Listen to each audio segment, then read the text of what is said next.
स्वागत है आप सभी का अपने चैनल अनस्टॉपेबल पे। हमें कभी रुकना नहीं, कभी थकना नहीं। तो दोस्तों एक बार फिर से मैं खान सर के नोट्स का अगला भाग लेकर आ गया हूँ, जो कि हम लोग भाग 2 यानी कि पार्ट 2 पढ़ रहे हैं। दोस्तों मैंने इससे पिछले वीडियो में पार्ट 1 बनाया है, जिसमें हम लोगों ने इतिहास के बारे में बहुत अच्छी तरह से जाना है। हम लोगों ने कल एंशिएंट हिस्ट्री के प्री हिस्टोरिक पीरियड यानी कि प्रागैतिहासिक काल के बारे में जाना है।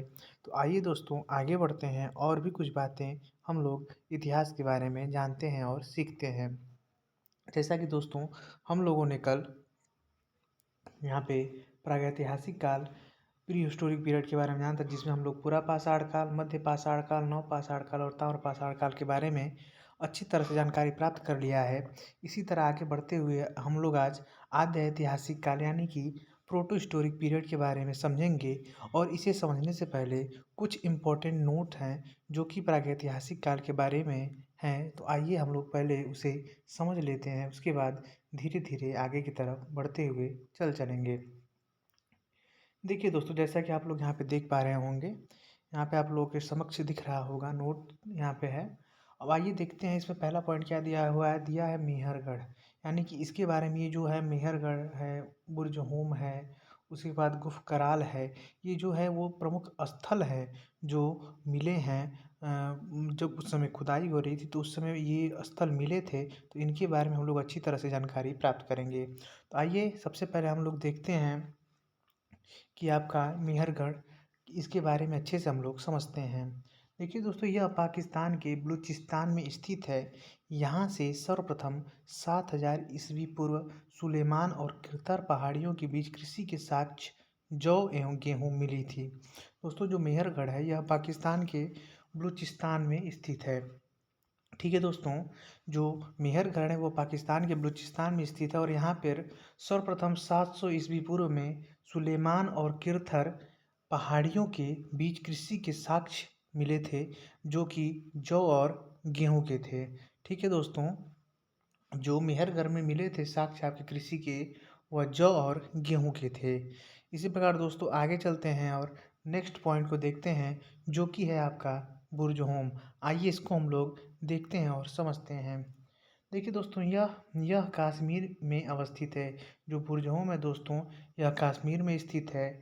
यहाँ गर्तावास का प्रमाण मिला है। गर्तावास मतलब दोस्तों की ज़मीन के भीतर, जो गर्तावास यहाँ पे लिखा हुआ है इसका मतलब होता है कि ज़मीन के अंदर।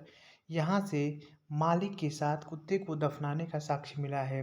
दोस्तों आपका जो बुर्जहोम है, यहाँ से जो मालिक होते हैं, मालिक मतलब यहाँ पे लिखा हुआ कि मालिक के साथ कुत्ते को दफनाने का साक्ष्य मिला है, यानी कि मालिक के साथ साथ कुत्ते को भी ज़मीन में दफना दिया गया है, ऐसा बुर्जहोम से साक्ष्य मिलता है। चलिए दोस्तों आगे बढ़ते हैं और नेक्स्ट पॉइंट को समझते हैं। मुझे उम्मीद है दोस्तों को आपको अच्छे से समझ में आ रहा होगा। आइए दोस्तों देखते हैं, अब बारी है गुफक कराल को समझने की। आइए थर्ड पॉइंट को देखते हैं और समझते हैं। यहाँ से मृदभांड का पहला प्रमाण प्राप्त होता है। मृदभांड मतलब दोस्तों आप लोग समझ पा रहे होंगे, मुझे उम्मीद है। अगर नहीं समझ रहे हैं तो मैं बता देता हूँ। मृदभांड का मतलब होता है मटका। मनका का ही एक प्रकार होता है, जिसे अच्छी तरह से खूब नक्काशी करके सजाया जाता है, उसे मृदभांड का रूप दिया जाता है। मुझे उम्मीद है कि आप लोग समझ पा रहे होंगे। आइए आगे बढ़ते हैं। तो जो मृदभांड है उसका जो पहला प्रमाण मिला है वो मिला है गुफक कराल से। ठीक है दोस्तों आगे चलते हैं। आगे आपका है कोल्डिहवा। ठीक है दोस्तों, तो कोल्डिहवा यह उत्तर प्रदेश के बेलन घाटी में स्थित है। यहाँ पर चावल का प्राचीनतम साक्ष्य 6000 ईस्वी पूर्व मिला है। जो दोस्तों कोल्डिहवा है, यहाँ यह जो है वह उत्तर प्रदेश के बेलन घाटी में स्थित है और यहाँ पर चावल के जो प्राचीनतम साक्ष्य यानी कि सबसे पुराना चावल जो है वह मिला है लगभग 600 ईस्वी पूर्व में मिला है यहाँ पे। ठीक है दोस्तों आगे चलते हैं और नेक्स्ट पॉइंट, पाँचवें पॉइंट को हम लोग अच्छे से समझते हुए चलते हैं। पाँचवा पॉइंट है वो है चिरांद। यह देखते हैं दोस्तों, यह जो चिरांद है वह बिहार के सारण जिले में स्थित है। जो आपका चिरांद है वह बिहार के सारण जिले में स्थित है और यहाँ से प्रचुर मात्रा में हड्डी के उपकरण प्राप्त हुए हैं।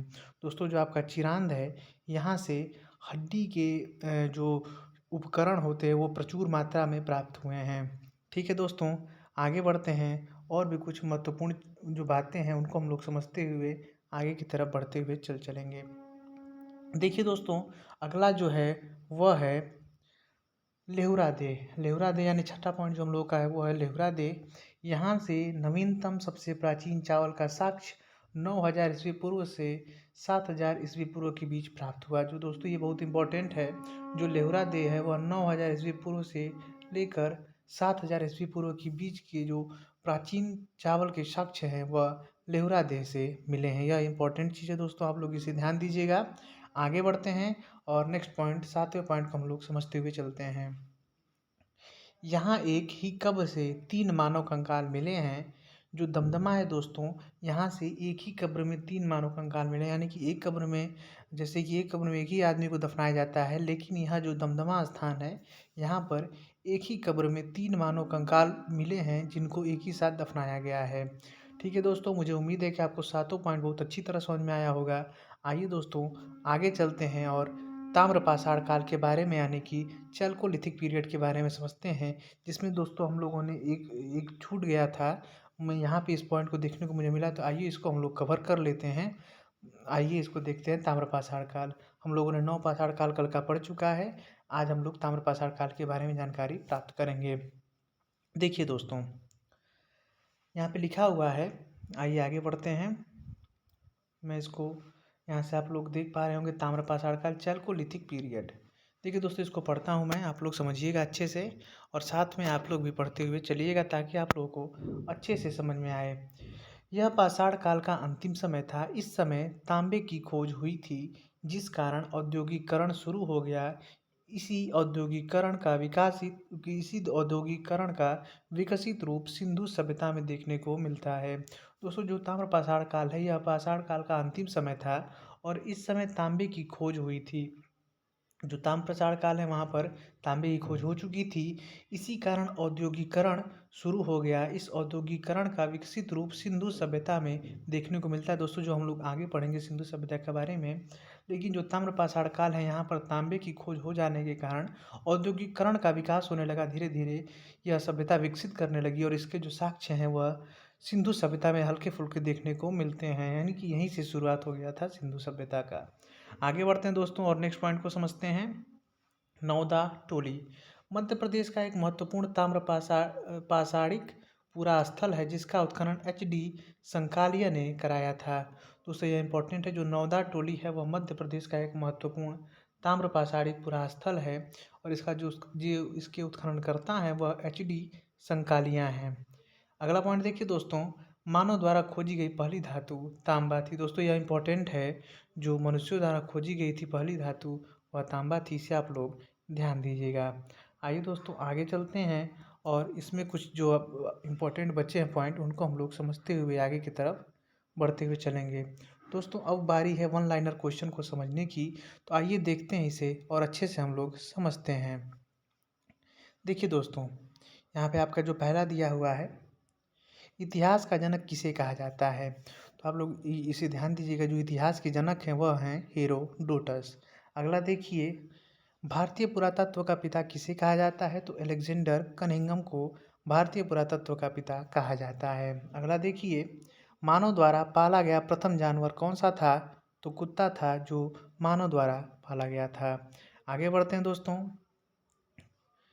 किस काल को माइक्रोलिथ कहा जाता है, तो मध्य पाषाण काल को माइक्रोलिथ कहा जाता है। इसी प्रकार आगे बढ़ते हैं, किस काल में मानव आकेटक यानी कि शिकारी था, तो पूरा पाषाण काल में। दोस्तों, हम लोगों ने ये जो जितना पढ़ा है उसी उसी से मिला जुला कर ये क्वेश्चन को तैयार किया गया, वन लाइनर क्वेश्चन। तो आप लोग इसको एक रिवीजन के तौर पर करते हुए चलिएगा। आगे देखिए दोस्तों, किस स्थान से पहली बार चावल का साक्ष्य मिला है, तो इलाहाबाद के कोल्ढेवा में चावल का साक्ष्य मिला है। आगे बढ़ते हैं दोस्तों, देखिए आगे चलते हैं और नेक्स्ट क्वेश्चन को हम लोग समझते हुए चलेंगे। देखिए दोस्तों, मानव द्वारा खोजी गई सबसे पहली धातु कौन सी थी, जो अभी हम लोग पढ़े हैं। तो मानव द्वारा खोजी गई सबसे पहली जो धातु थी वह थी तांबा। अगला देखिए, सबसे पहले कृषि के प्रमाण कहाँ पर देखने को मिले हैं, तो मेहरगढ़ में देखने को मिले हैं कृषि के प्रमाण। आगे बढ़ते हैं, सबसे पहले चावल के साक्ष्य कहाँ पर देखने को मिले हैं, तो कोल्ढियावा में चावल के साक्ष्य देखने को मिले हैं। आगे बढ़ते हैं दोस्तों, आग का आविष्कार किस काल में हुआ था? तो पूरा पाषाण काल में दोस्तों, जो कि हम लोगों ने पिछली वीडियो में यानी कि जो पार्ट 1 है उसमें हम लोगों ने पढ़ा है कि जो आग की खोज हुई थी वह किस काल में हुई थी। तो आग का आविष्कार जो हुआ था वह पूरा पाषाण काल में हुआ था। नेक्स्ट देखिए दोस्तों, पहिए का आविष्कार किस काल में हुआ था? तो वह हुआ था नवपाषाण काल में। ठीक है दोस्तों, आगे बढ़ते हैं। भीमबेटका की गुफाएं किसके लिए प्रसिद्ध हैं? तो गुफाओं की शैल चित्र के लिए, यानी कि जो गुफाओं के अंदर शैल चित्र हुए थे उसके लिए जो आपकी भीमबेटका की गुफाएं हैं वह प्रसिद्ध हैं। आगे बढ़ते हैं दोस्तों और देखते हैं और भी कुछ इम्पोर्टेंट क्वेश्चन हैं। राह का टीला किस नवपाषाणिक स्थल से संबंधित है? तो जो संगनकल है उससे राह का टीला संबंधित है, जो कि नवपाषाणिक स्थल है। आगे देखिए दोस्तों, रॉबर्ट ब्रूस फूड थे भूगर्भ वैज्ञानिक एवं पुरातात्विद। ठीक है दोस्तों, आगे चलते हैं। हड्डी से निर्मित आभूषण भारत में मध्य पाषाण काल के संदर्भ में प्राप्त हुए हैं महादहा से। यह इंपॉर्टेंट है दोस्तों, आप लोग इसे ध्यान दीजिएगा। आगे बढ़ते हैं। किसको चालकोलिथिक युग भी कहा जाता है? तो जो ताम्रपाषाण युग है उसको चालकोलिथिक युग भी कहा जाता है। आगे देखिए दोस्तों, कोपेनहेगन संग्रहालय की सामग्री से पाषाण, कांस्य और लौह युग का त्रियुगीय विभाजन किया था थॉमसन ने किया था। दोस्तों, जो कि हम लोगों ने पढ़ा है इसको पिछली वीडियो में, यदि आपने उसको नहीं देखा है तो प्लीज़ जाकर उसे देख लें ताकि आपको यह पार्ट भी अच्छे से समझ में आए, इस वीडियो को पार्ट को भी आप लोग अच्छे से समझ पाएँ। आइए दोस्तों आगे बढ़ते हैं और भी इम्पोर्टेंट क्वेश्चन उसको समझते हैं।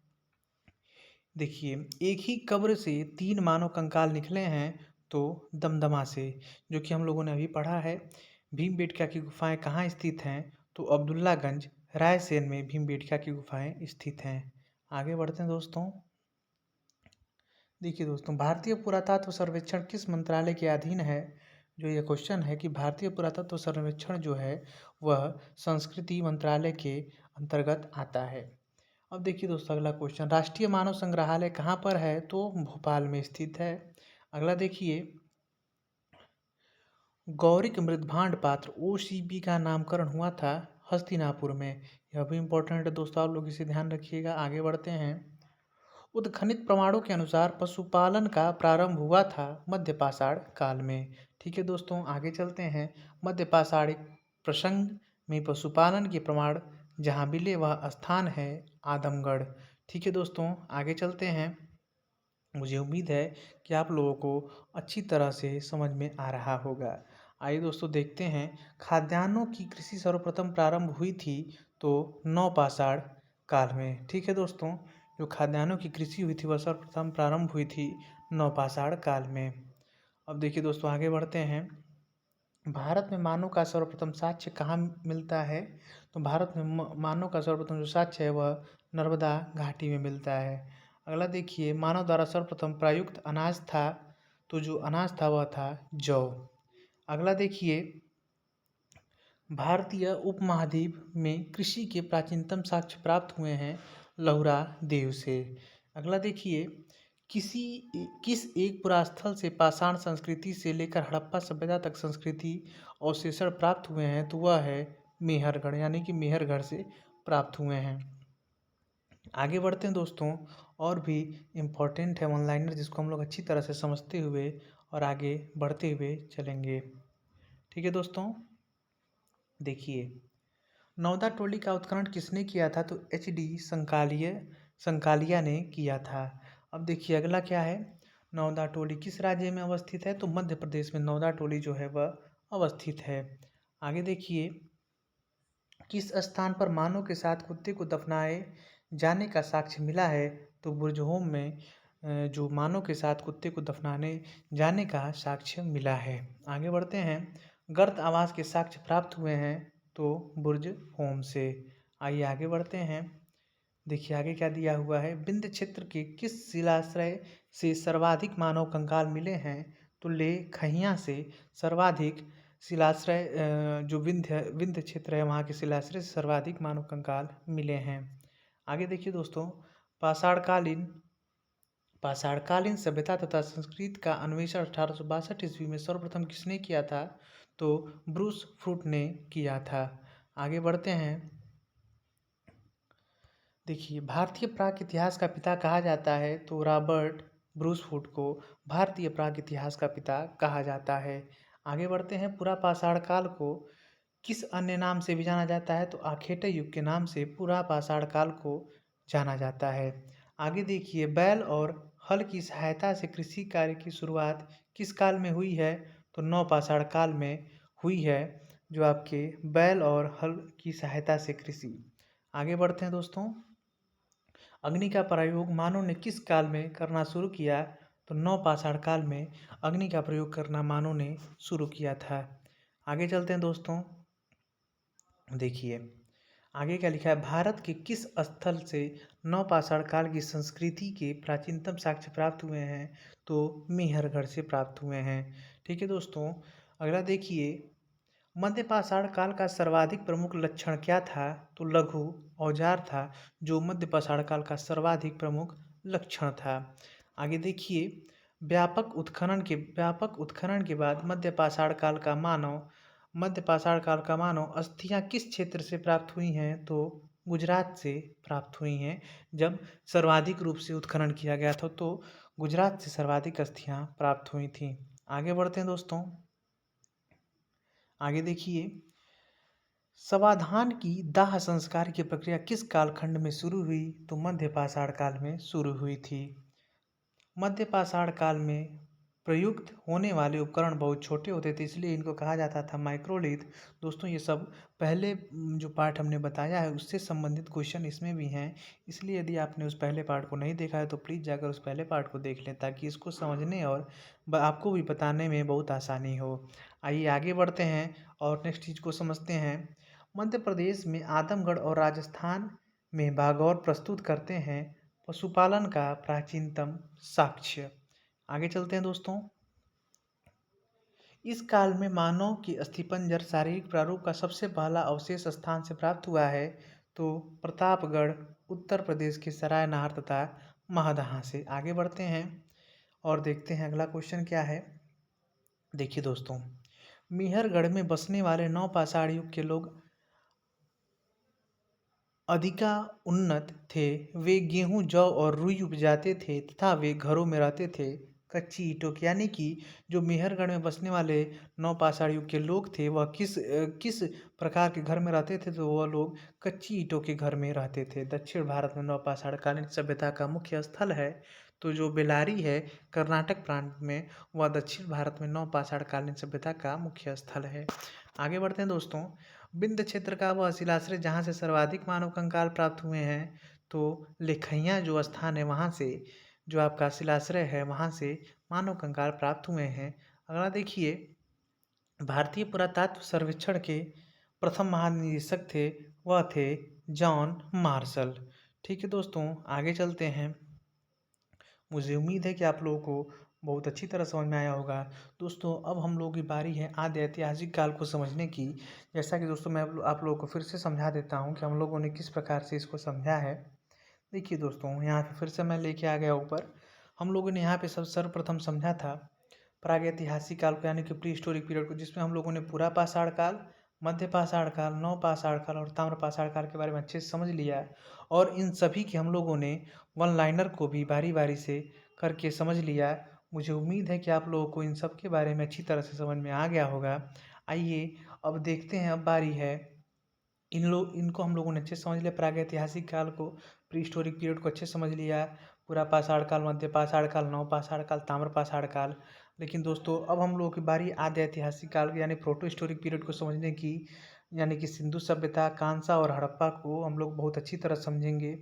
तो आइए दोस्तों देखते हैं इसको हम लोग कितने अच्छे तरह से पढ़ें ताकि इसके क्वेश्चन हम लोग अच्छी तरह से सॉल्व कर पाएँ। तो आइए दोस्तों इसमें देखते हैं कि क्या क्या बातें हैं जिनको हम लोग अच्छी तरह से पढ़ेंगे और समझेंगे। तो देखिए दोस्तों, आदि ऐतिहासिक काल, प्रोटो हिस्टोरिक हिस्ट्री।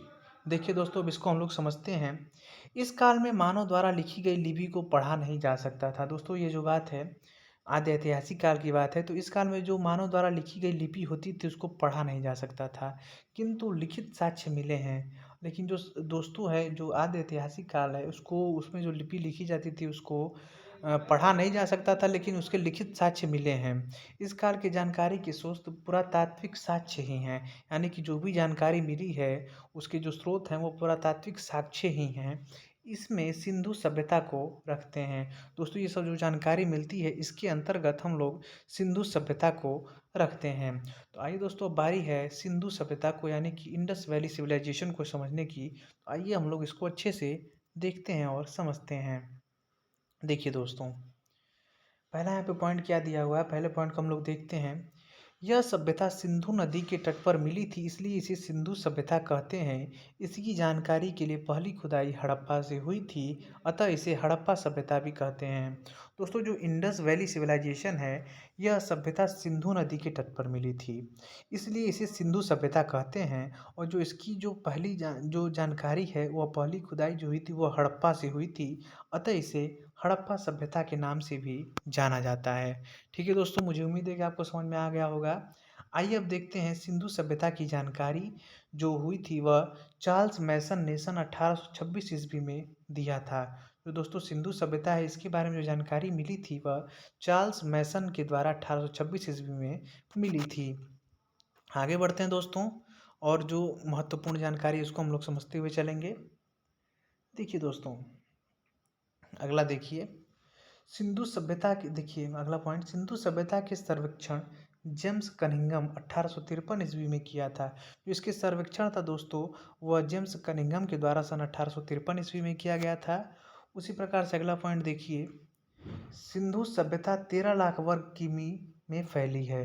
जो दोस्तों सिंधु सभ्यता वह 13 लाख वर्ग किलोमीटर में फैली हुई है। अगला देखिए, लॉर्ड कर्जन ने सन 1904 ईस्वी में पुरातत्व विभाग की स्थापना किया, जिसके महानिदेशक जो थे वह सर जॉन मार्शल थे। तो दोस्तों यहाँ पे ये इंपॉर्टेंट चीज़ है, जो लॉर्ड कर्जन था उसने सन 1904 ईस्वी में पुरातत्व विभाग की स्थापना किया था, जिसके महानिदेशक जो थे वह थे सर जॉन मार्शल।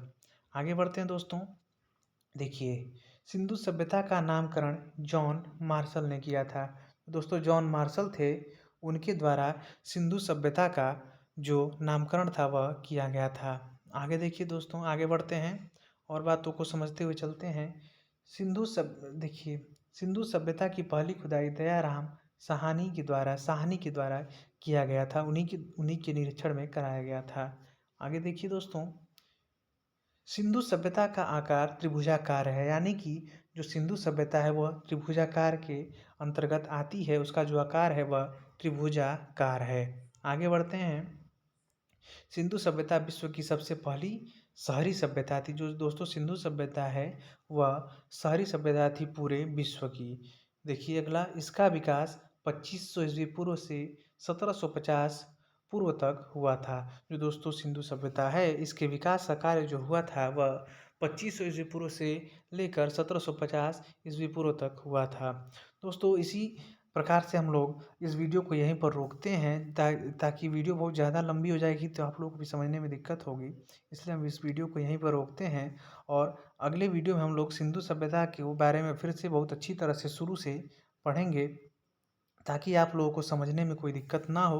दोस्तों यदि आप लोगों को वीडियो ये अच्छी लगी तो प्लीज़ वीडियो को लाइक करें और चैनल को सब्सक्राइब करें। दोस्तों यदि आपने इसके पहले पार्ट को नहीं देखा है तो प्लीज़ जाकर उस पहले भाग को देख लें, ताकि आपको यह समझने में बहुत आसानी हो। यदि वीडियो अच्छी लगी तो आप लोग लाइक करें और चैनल को सब्सक्राइब कर लें। Thank you so much.